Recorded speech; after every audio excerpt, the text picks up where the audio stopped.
why do people pay you money? He's like, I have an extreme confidence in my taste and my decision making. And that's essentially the operator of an AI is like, it allows you to only have to make the decisions on the things that you feel super confident and have taste in. Welcome to Contrary to Popular Opinion, a podcast hosted by Vujade Digital.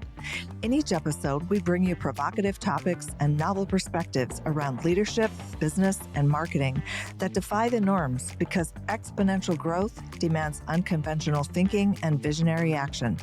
So open your mind and let's get into this week's episode. Hey everyone, Kelly McGuire with Vujade Digital. Excited to talk about today's topic and be joined by our guest. Thanks for having me, guys. Matt here. I'm a strategist with Vujade and excited to get back on the pod with you guys. Hello, happy Monday, if that is a true saying. This is Todd, Kelly, and Matt's partner, and we're going to talk about AI again today. As Matt enlightened us to a recent storyline that's happened, and it sort of follows a discussion thread that we've been having internally, which is, what is the expectation of a marketing services firm like ours and the use of AI in the minds of the client? And the debate around, does it mean we should be cheaper and faster?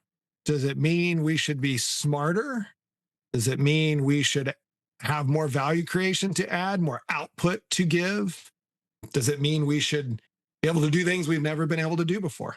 It probably means all those things, but in our experience now, Kelly, you having some specific experience that I think you want to talk about, and Matt, some of your recent experience, what we're learning is that the AI tools are like, I don't know, maybe it was like having to learn Photoshop 20 years ago. Like, yes, it made the ability to do creative so much more valuable and enriched, but every designer had to learn how to use Photoshop, and that took time, energy, effort, curiosity, hands on keyboard. It didn't just change overnight the way that you could take a photo shoot and make it look better, like overnight. It took a lot of time. And so recently, as Matt, you shared, there was an article that hit the wire that Deloitte and their branch in Australia was sued by an Australian government department for producing a report that they got paid a lot of money for that was found to have hallucinogenic errors and other AI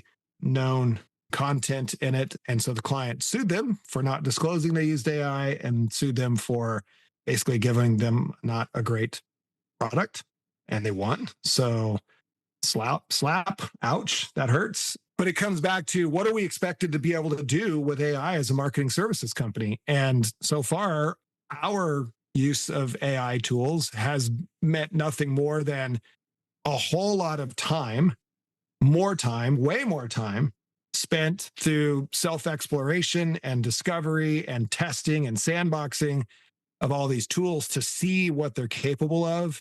And do they actually produce anything of any real incremental value? And so let's talk about where you guys have experimented with that.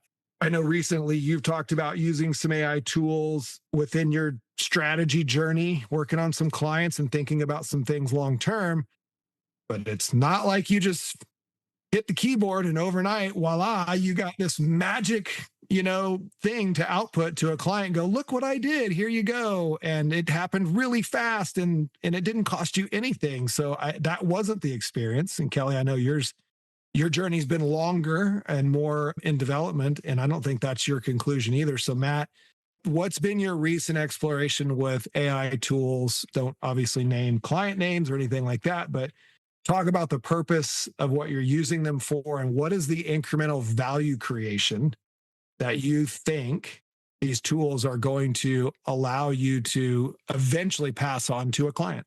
Yeah.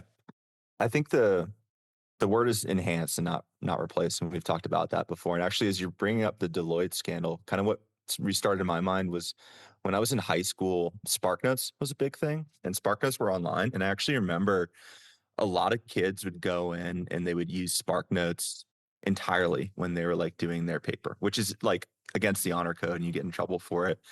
But when you did that, you pulled in a lot of incorrect information. It was just obvious that you were doing that. And what I found a lot of other students were doing is they would use Spark Notes on top of reading the book and having a point of view. And what it would do is it would bring in a totally different lens to like a report. Like I literally remember doing this and it would pull in different themes and things like that. So if I'm thinking about Deloitte in this situation, they were sort of like the student that just probably just use the Spark Notes, copy and paste it in the report.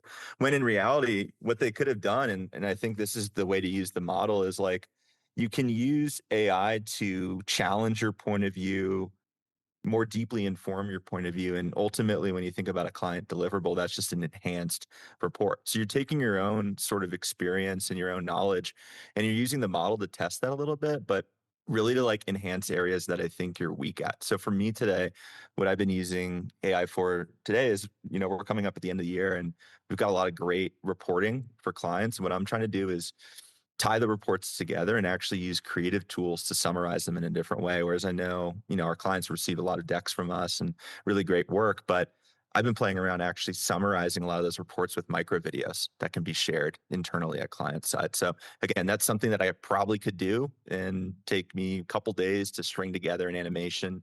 But I'm finding that these models are allowing me to upgrade the deliverable a little bit, something that I couldn't do based off my experience in an afternoon. So, I'm not just ripping something online and sending it over. I'm sort of prompting and massaging it based off my business intelligence experience. And that's ending up with a really cool deliverable that wouldn't just be able to be one prompt and done. So it's a little bit of a ramble, but I feel like you can't use AI to cheat, but you can definitely use it to elevate what you're doing. I love the word phraseology, just use upgrade the deliverable. So Mhm. this is where I think, a lot of this talk track goes is that we get paid to produce a deliverable for our clients. And that's, in our case, it's media strategy, media execution, media analytics, and business intelligence feedback loops. And upgrade the deliverable, I think, is the key phraseology because, as I said in the beginning, none of this is making our jobs easier or faster.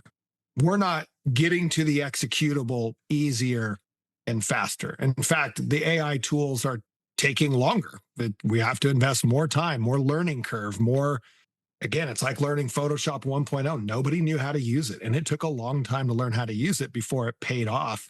So I like the phraseology upgrade the deliverable, which I think today that's probably where the majority of our responsibility lies to our clients is that these tools are coming out. I think it's our responsibility to do the demos, go to the trade shows where they're being promoted and marketed, test them out, trial them. We have several paid subscriptions just literally to put these tools in a sandbox and try them out. So we as an agency have a whole new line item of expenses in our P&L that we're not passing on to the clients. They're not bearing the burden of these learning curves and expenses relative to the technology.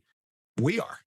And again, it's human learning curve, it's human time, it's physical cash out of pocket costs, but upgrading the deliverable, if that's the ultimate output, then that means the client's getting more value in terms of what their deliverables are. And I think that's probably the best thing that we could hope for. I think the struggle that I personally face in the operations and finance side is how do we pay for that?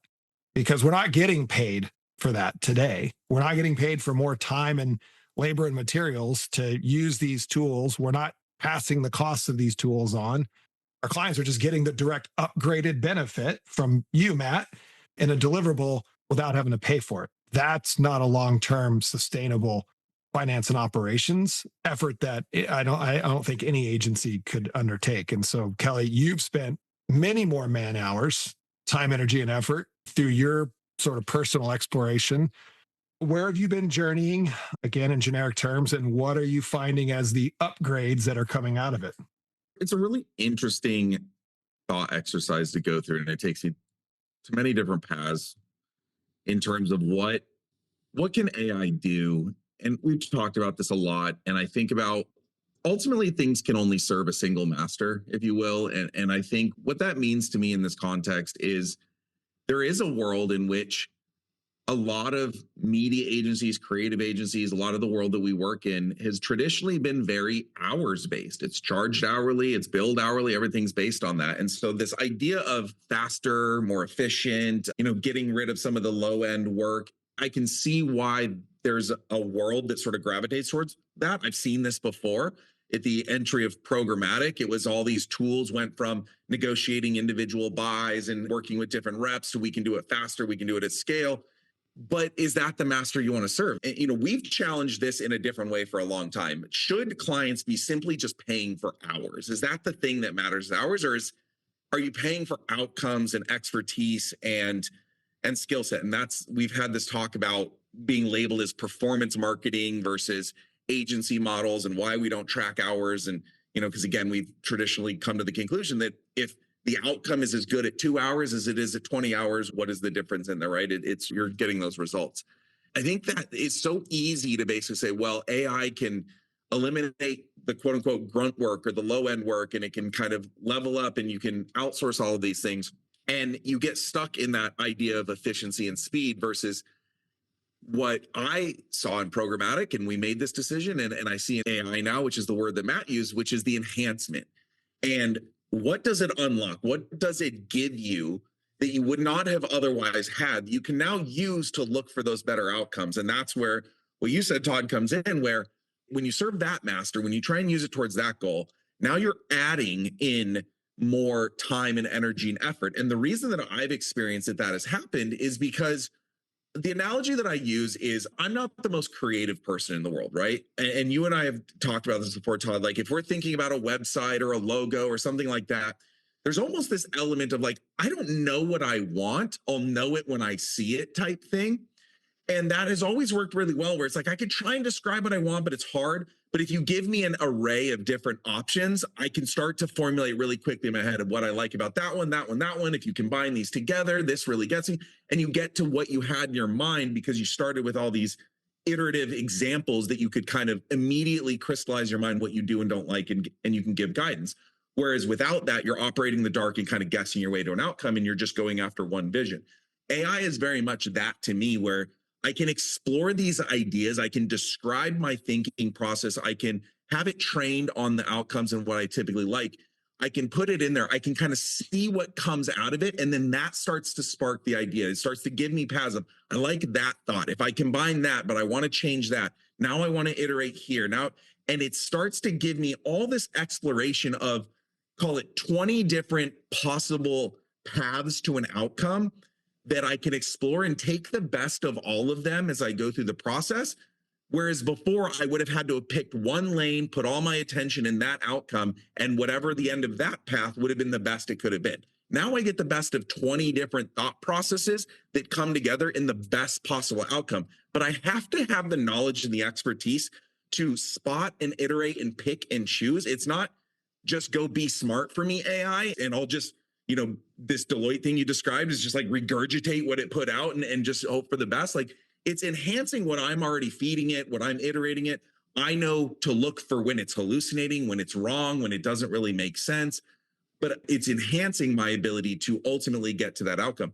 And then what I really love is the personalization, right? Something that I've learned really deeply is I have one voice, right? But all of the people we work with, they have different things that matter to them, that iterate to them, that they go through. And I've started to learn to use the systems to say, okay, how do I convey this thought, whether it's in reporting, whether it's in ideation, whether it's in presentation, to fit what I've learned and seen about this person's point of view and what matters to them and what they care about, and start to form my idea in a way that matches them. And that's an iterative learning system. These are the agents that you can build that can start to have that feedback and start to skew these things. We just did it for a client where I had built this agent that was an amalgamation of all of our team's sort of data and history and learnings over the course of a couple of years. And I sort of built this agent engine where you could ask it questions. And the way that I was describing it to people as I was showing it is, it's not that different. If you were to ask my agent a question and you were to ask just a blank instance of ChatGPT a question, you're going to get somewhat similar results. They're not going to be night and day different. But what the agent is able to do, because I've given it that lens and that point of view and that perspective and that history, is to tailor it in and to use data sets and to move in a way that is more relevant to that narrow scope. And that's just an example of, again, it's not that the ChatGPT version would have been bad. It's just not as good as it could be if you take the time and the energy to think about it in a unique way and to go in a certain angle. And that's where the more you lean into that side of things, the more powerful it becomes, but the more time and energy and effort. And so now the only way it's worth doing that is if the output is more impressive, is more valued, and ultimately you get to a better place. Would it in fact be cheaper to go the other route and say, I'm just going to use ChatGPT. It's going to be fast, easy, and cheap. No one's going to test my work, and it's going to be good enough. And this goes into that, what is good enough versus what is great, and how do you pay for the differences between those, and how do you know the differences? It opens up a whole world of discussion when you think of it that way. Yes, a little bit about what you're bringing up, I think is there's a phrase or keywords that are popping up on my radar in the last couple of weeks. And I just downloaded this article I'll talk a little bit about, but it's around synthetic audiences and synthetic personas. So you talk about an agent, you're basically creating a synthetic agent or person or whatever AI that you're training and programming by feeding it. It's a tailored point of view. Right. But it's influenced by what you're feeding it. Sure.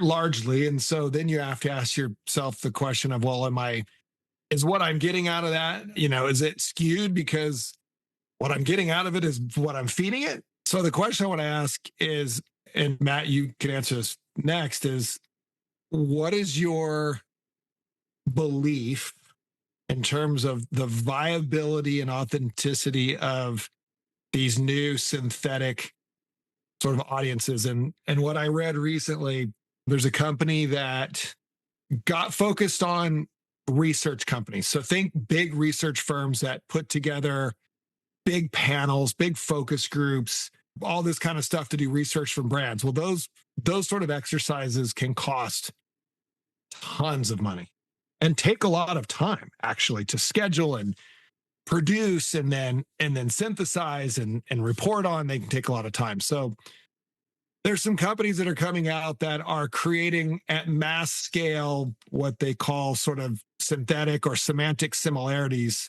with humans, but with the ability to execute on focus groups. So imagine, Kelly, if you had a panel of, or Matt, let's say in your case, you're thinking about the stuff that you're thinking about in business intelligence and strategy. Maybe it's even for retail marketplaces, which is one of your specialty areas of work. Is there a place for semantic or synthetic groupings of cohorts or people or panels or whatever that you think you would rely on or trust? I don't think I would do it immediately, though. I definitely think that's where it's going to go. I mean, I think in 3 years, if you think about the math of how quickly these things are accelerating, getting better, I would bet on it in the future. But today, in the moment, no, I don't think it would fully replace a focus group for me. It would get you started, though. I mean, you could kind of use it as the pre-focus group. Maybe you kick it a couple quick reactions or something, you use it from there. But this company that I've read their white paper on is claiming that it achieves a 90% human test retest reliability. Not to get you on, Matt, but there's a thought here because you and I have really had this debate, Todd, about the value of research and the outcomes, especially when it comes to personas and profiles and customers. And what you're talking about to me, I think feeds exactly on the point of view I've always had on that, which I've inherently always sort of dismissed the value of that because I've always believed that any level of experience or intelligence or the ability to think about a company, a brand, a product, or a problem, you can get pretty close to pretty much laying out or guessing what the outcomes of a focus group or an audience group would be. You know the value proposition of the product, the targeting, all of those types of things. And so for me, I've never quite seen the value in the cost benefit to truly getting that. In most cases, I won't make a totally blanket statement. But the interesting part of what you described on the AI side of this is what I believe it lets you do is if I can think through who the likely audience is, who should respond, and all of those things, it gives me a system to stress test those assumptions. And most importantly, if you have that knowledge base and the expertise to use that system the right way, you can start to formulate that into actionable outcomes. Okay, if this is my audience, what is the messaging that should resonate? What are the things that should work? And again, I go back to this ideation. It gives you the chance to get those 20 different logo iterations so that you can start to see the array and it starts to paint the picture for you. And you can say, okay, yeah, I really like that output, or that's an insight I didn't naturally think about, but now it's in my brain. And it just gives you these puzzle pieces that come together. And if you're smart and you have that expertise, you can put that together into an incredible picture. Where again, if you didn't have that feeding engine to be able to use it, you may have one single thing that is on your mind then, and you just go down that path. So I see it the same way that I just described, which is, do I see a world anytime soon where there's a tool so good that literally anyone could just go in, type in a few things, and just use the output and it's being useful? No. I still think you need people with the experience and the understanding of what to put in, what to take out, how to iterate and to go through it. But having access to a synthetic focus group that you can know how to use and know how to really understand the outputs and stress tests, I think becomes incredibly enhancing and valuable overall. And I think it also, the last thing I'll put on that is it opens up my other thought around this. And this was a big subject at the conference I was having in the way that agencies and things are trying to use AI. There's this whole concept around AI replacing the entry level employee, and how if you're coming out of school and you have no experience in the field, it's hard to break through because AI can do sort of that, again, that historical grunt work element. But that's going to create a really bad problem where you have a very unbalanced workforce of people who have the experience that can use these tools and actually make use of them and get value. But eventually you're never going to get anyone that breaks through and gets their first 1, 2, 3 years of experience so that they can make it to the other side of the moat and be the users of the AI versus the being replaced by AI element. And that creates a whole kind of fundamental existential crisis in the next couple of years if we're not careful as well. Well, yeah, that's happening across the board. I saw a headline today that Amazon's going to lay off 30,000 employees. You'll see tremendous productivity and value out of that in the short term.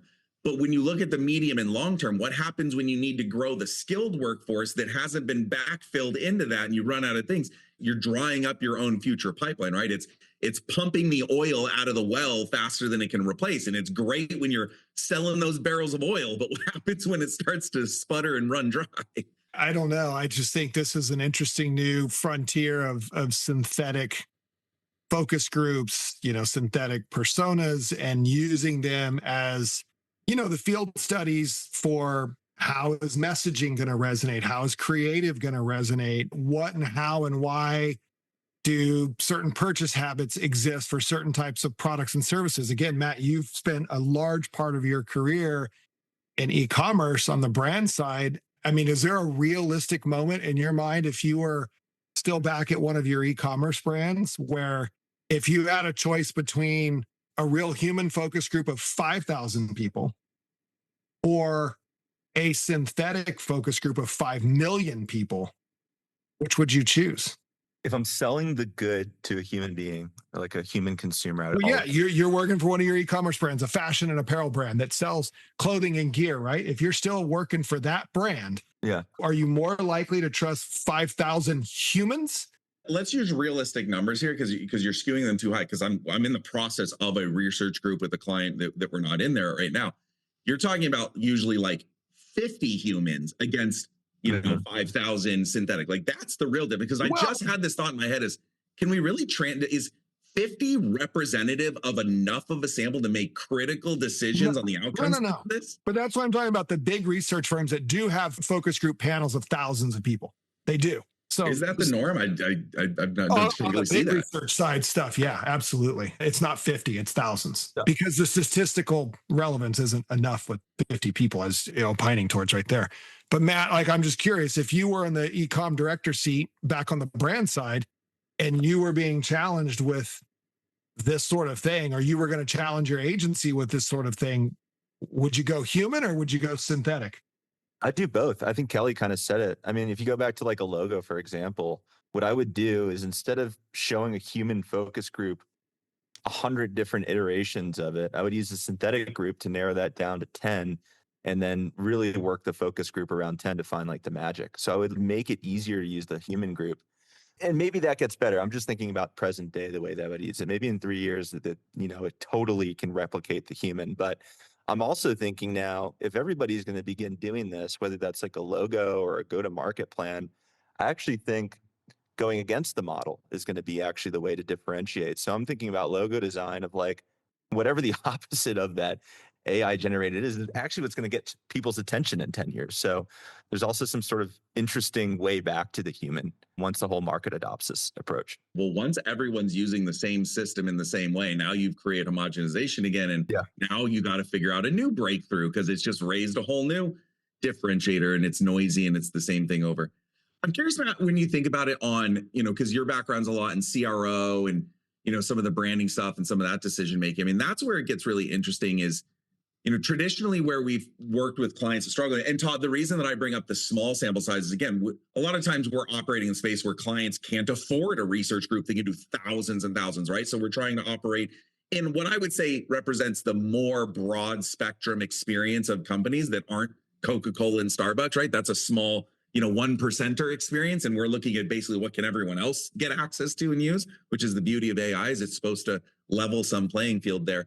But I'm curious about when you think about it that way, like how does that ability to, again, properly understand how to use the AI start to allow you to maybe do iterative testing on creative or landing pages or, those types of things? Like that's where I start to think that it could be interesting. But again, there's no easy button. There's no just press it, it does it for you and you apply it. What's the Shakespeare thing about like 1,000 monkeys on 1,000 typewriters for 1,000 years could write shit? Like, it's not just going to work like that. It just magically happens, right? You still need guidance and control and application and analysis, but you can fuel it so much better now. Yeah, it would just produce better work in my mind. I don't think it would totally replace anything. I think I'd probably be looking across way more attributes on a CRO level and have like a better outcome. I would get stat sig quicker and everything. So I don't think it fully replaces anything. I think it just enhances or elevates the amount that I could do within a project and makes that outcome that much better. That's the upgrade, right? That's what we talked about originally. That's the upgrade. Yeah. What would have taken 6 or 7 multivariant tests can probably take 1 or 2. I like your example around like turning 100 iterations into 10 good ones, right? Because it feels like there's a chance for it to kill negative tests faster, right? Find landmines and potholes faster so that you can concentrate your actual investment and efforts into a informed test subject group versus sort of a randomized one. Like there's an element of that that gets really interesting and intriguing too.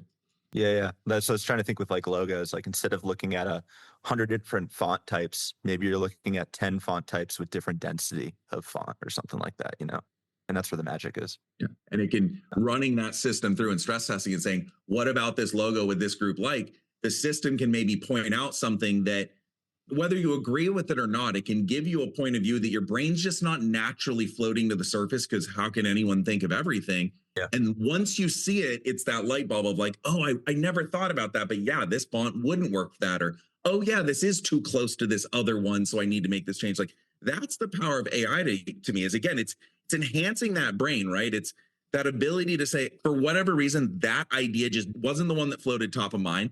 This thing surfaced it. Now I have the expertise to apply that.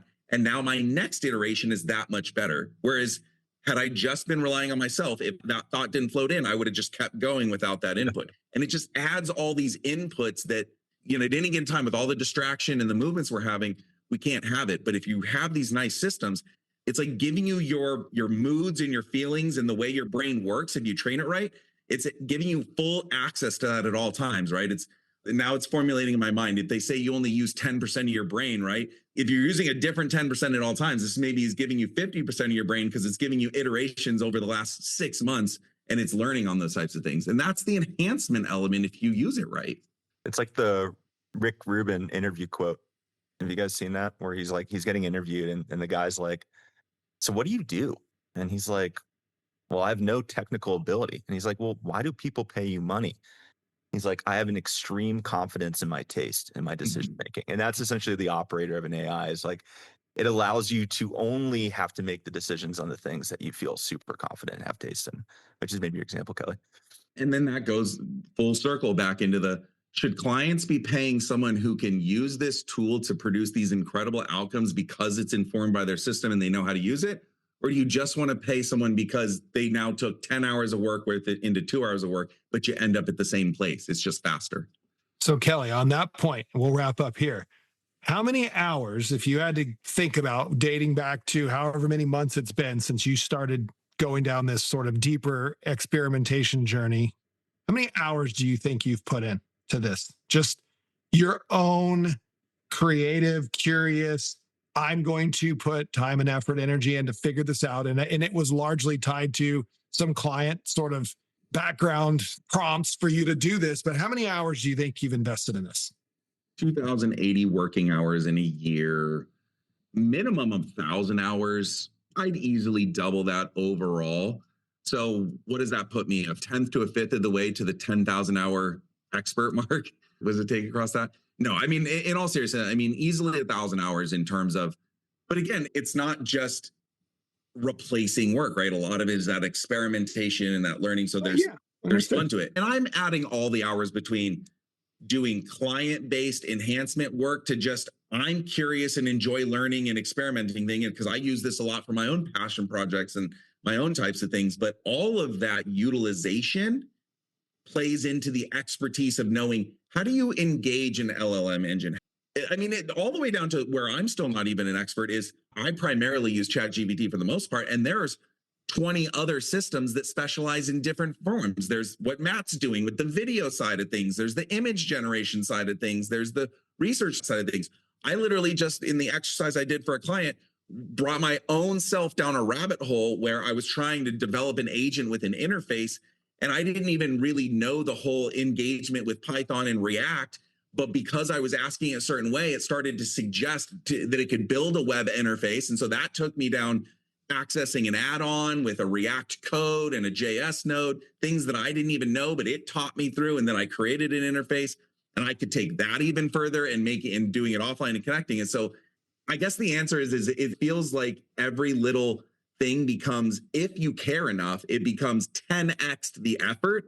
But it's so cool on the outcome you get to if you're curious enough and excited enough. I could have just stopped at build an engine, read this stuff, and let me ask you questions. But I found it so interesting to be sucked down in that rabbit hole and learn all these things and enhance that. And the next time I'll be better at it, that it creates that expertise. And I would be looking for people who use it in that way versus, I don't really feel like running this report, so now this does it for me. Well, in conclusion, what I've heard is you two are doing a lot of experimentation to add a lot of upgraded value delivery through our marketing services company or agency, whatever you want to call us, that our clients are going to benefit for. As on the agency side, we have a real challenge and a real problem in that nobody's paying us more for this. It's just an expectation that it should happen, and nobody's paying us for it. I think the bigger problem is people not understanding so much that, yes, it's about paying more for it and all of those things, but it's that it is a replacement. This idea that, we've been in these pitches and these talks lately where it's like, how do you use AI in your process? And it's the answer that I think they want is this magic bullet that somehow just exists versus this enhancement conversation of knowing how to use it.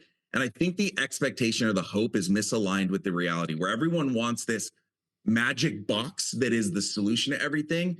And we're in this world where there's this lack of full understanding that the shinier it sounds and the prettier you make it appear, there's just this, that sounds cool, I want it, versus the diving in and being like, what does that really mean? And what does it really get me? And until that changes, I think we're in a bit of a snake oil environment where people can sell vaporware and anything they want, and you just get this buy-in. And I think there's going to be a lot of disappointment for a while before people start to catch on of like, okay, I need to look at the substance behind this stuff, which again, circles back around to get the substance. People have to pay and dig in and all those other things. But just wanted to clarify, because I think that's important, that there's this idea of people exploiting the lack of understanding and the shiny object that is creating a big problem in the way a lot of this is being pitched and sold. Yeah, we've seen recent award-winning agencies, the headline on their homepage and maybe some of their category award submissions were AI-powered agency. I don't know what an AI-powered agency is. Does that mean? I don't know what that means. I don't know how a client could know what an AI-powered agency is and how that differentiates and adds that incremental accretive value to the outputs, Matt, as you were describing. But anyway, there's always good stuff to talk about here. Again, what I'm hearing is our teams invest a ton of human energy, time, and curiosity into learning new tools, which provide upgraded value for our clients.